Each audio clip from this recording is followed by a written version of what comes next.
Hashtag the best methods to learn a foreign language fast. Have you ever watched someone switch effortlessly between 2 or 3 languages and wondered, what do they know that you don't? The truth is, it's not about natural talent, and it's not about spending years locked inside a classroom. It's about method. The right method can cut your learning time in half, sometimes more. And today, we're going to break down exactly what those methods are, why they work, and how you can start using them starting tonight. Language learning has been studied seriously for decades now. Linguists, cognitive scientists, and polyglots have all weighed in. And while every learner is different, the research keeps pointing toward the same core principles. The problem is that most people never hear about them. They buy a textbook, study vocabulary lists, maybe download an app, and after a few months of inconsistent effort, they give up. They blame themselves. They say they're not a language person. But here's what the research actually says. According to the Foreign Service Institute, or FSI, which trains American diplomats to speak foreign languages, it takes roughly 480 to 720 hours of study to reach professional working proficiency in a language like French or Spanish. For harder languages like Mandarin or Arabic, that number jumps to over 2,200 hours. Those numbers sound intimidating. But they're also incredibly revealing. Because what they tell us is that time alone isn't the variable, quality of time is. 600 hours of unfocused, passive study produces very different results than 600 hours of deliberate, structured practice. So what does deliberate, structured practice actually look like? That's exactly what we're going to unpack right now. The first method, and arguably the most powerful, is called comprehensible input. This concept was developed by linguist Stephen Krashen in the 1980s, and it fundamentally changed how many language educators think about acquisition. The idea is straightforward but profound. You acquire language not by memorizing rules, but by understanding messages. When you encounter language that is just slightly above your current level, what Krashen called input plus one, your brain naturally works to decode meaning, and in doing so, it internalizes grammar and vocabulary without you consciously trying to learn them. In practice, this means watching TV shows, listening to podcasts, or reading books in your target language at a level where you understand roughly 80 to 90% of what you encounter. If you understand less than that, the input becomes incomprehensible and acquisition slows down. If you understand 100%, you're not being stretched. That sweet spot, 80 to 90% comprehension, is where language learning becomes almost automatic. Polyglot YouTuber Matt vs. Japan has documented his entire Japanese learning journey using this method. He reached near-native fluency in Japanese almost entirely through consuming massive amounts of Japanese media. The hours were significant, but the method made those hours deeply productive. His story isn't unique. Thousands of learners have replicated similar results across dozens of languages. The second major method is spaced repetition, and this one is backed by some of the most solid cognitive science available. The spacing effect was first documented by German psychologist Hermann Ebbinghaus in the 1880s. He discovered that we forget information in a predictable curve, rapidly at first, then more slowly over time. The solution? Review information at increasing intervals.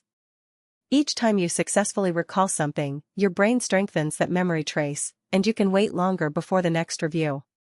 Today, spaced repetition software like Anki lets you build personalized flashcard decks where an algorithm determines the exact moment to show you each card, right before you would have forgotten it. This makes your study sessions extraordinarily efficient. Research published in the journal Psychological Science found that spaced repetition can improve long-term retention by up to 200% compared to massed practice, or what most people call cramming. For language learners, this means building a deck of vocabulary in your target language and spending just 15 to 20 minutes a day reviewing cards. Over 6 months, a consistent learner can acquire 3,000 to 4,000 words using nothing but spaced repetition. And vocabulary size is one of the strongest predictors of overall language proficiency. The third method is output practice, and this is where many learners make a critical mistake. They spend months consuming input, building vocabulary, absorbing grammar, and then they're terrified to actually speak. But speaking is a skill, and like any skill, it develops through practice, not preparation. Waiting until you feel ready is a trap. You will never feel ready. Output practice means actively producing the language, whether through speaking or writing. It forces your brain to retrieve vocabulary and grammar under pressure, which strengthens those neural pathways far more effectively than passive consumption alone.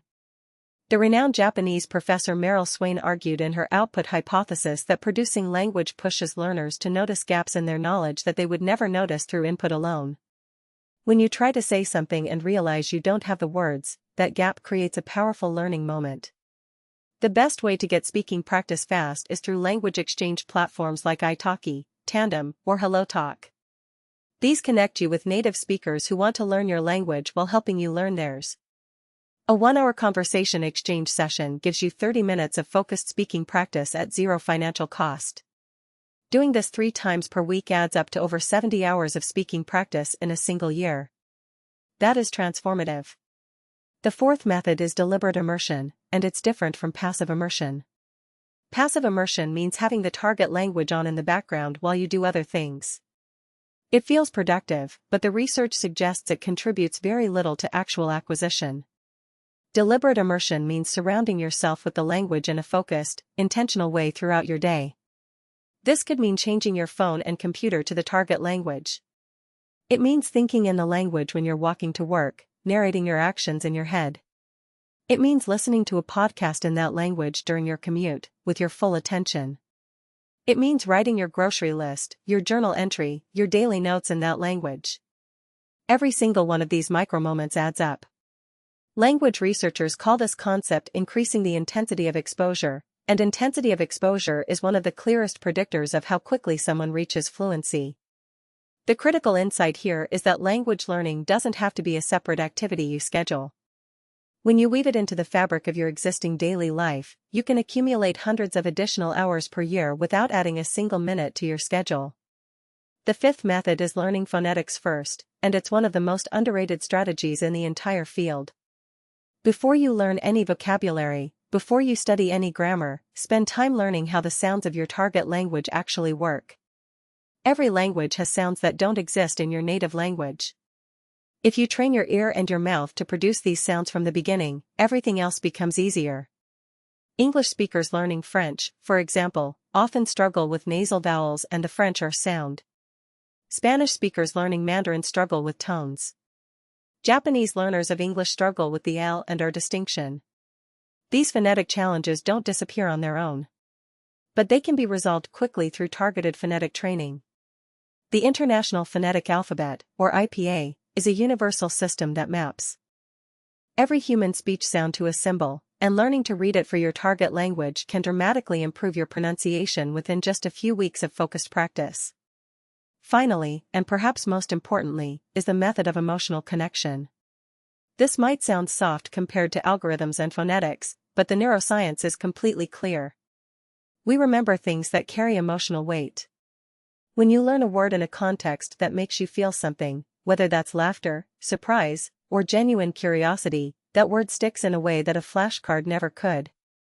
This is why learning through stories, movies, songs, and real conversations with people you actually like is so much more effective than studying abstract lists. Portuguese learners who fell in love with Brazilian music.